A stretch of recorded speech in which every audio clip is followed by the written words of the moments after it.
அதை நான் திருப்பி சொல்றேன். நமக்கு இளைப்பாறுதல கொடுக்கிற தேவனா இருக்கிறார். அவருடைய சமூகத்தை நமக்கு முன்பாக போக விடுங்க.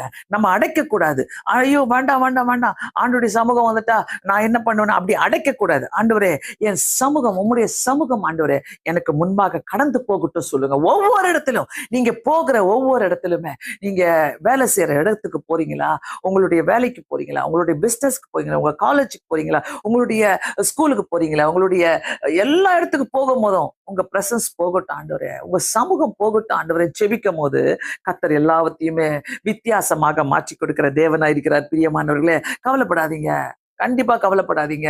நம்ம நிறைய நேரங்களில நான் தூக்கி சுமந்துக்கிறேன், நான் போறேன் ஆண்டவரே, நான் செஞ்சுக்கிறேன் ஆண்டவரே, எனக்கு முடியும் ஆண்டவரே. ஏன்னா இந்த புத்தி இருக்குதுல்ல, இந்த புத்தியை பல காரியங்கள் நமக்கு சொல்லி தரும். இந்த யோசனைகளை பத்தி நான் அன்னைக்கு பேசினேன்ல, போன சண்டே நான் பேசிட்டேன்.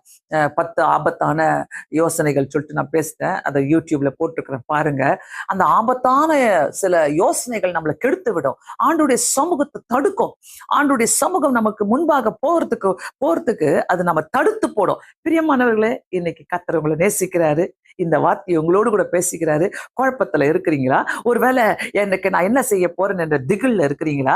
ஆண்டவரே எனக்கு ஒண்ணுமே புரியல. ஜஸ்ட் வெயிட் பண்ணுங்க.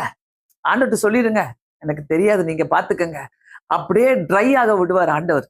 ஆண்டவருக்கு தெரியும் எப்போ காய வைக்கணும், எப்போ உங்களை அங்க எக்ஸ்கியூஸ் மீ, எப்போ உங்களை நடக்க வைக்கணும். ஆண்டவருக்கு எல்லாமே தெரியும். சோ ஆண்டவர்கிட்ட விட்டுருங்களேன். அவருடைய சமூகம் உங்களுக்கு முன்பாக போகுதுனாக்கா, உங்களுக்கு முன்பாக போகட்டும். ஆண்டவரே நீங்க போங்க அப்படின்னு சொல்லிடுங்க.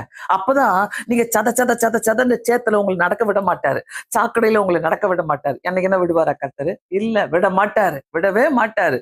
ஏன்னாக்கா அவருடைய பிரசன்ஸ், அவருடைய சமூகம் எனக்கு முன்பாக கடந்து செல்லும். இது ரொம்ப ஒரு முக்கியமான வார்த்தை நம்மளுடைய வாழ்க்கையில.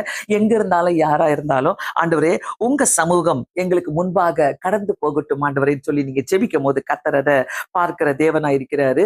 15வது வசனத்துல, அப்பொழுது அவன் அவரை நோக்கி, உம்முடைய சமூகம் என் கூட செல்லாமல் போனால் எங்களை இவ்விடத்திலிருந்து கொண்டு போகாதிரும். எவ்வளோ மாதிரி வாக்கு தத்தம் அப்பா! ஆண்டவர் சொல்றாரு, என் சமூகம் உனக்கு முன்பாக கடந்து செல்லும்ட்டு. அதுக்கு மோச சொல்றாரு பாருங்க, உங்க சமூகம் எங்களுக்கு முன்னாடி போலனாக்கா எங்களை அங்கிருந்து போக விடாதீங்க. எத்தனை பேருக்கு இந்த தைரியம் இருக்குது இந்த வார்த்தையில?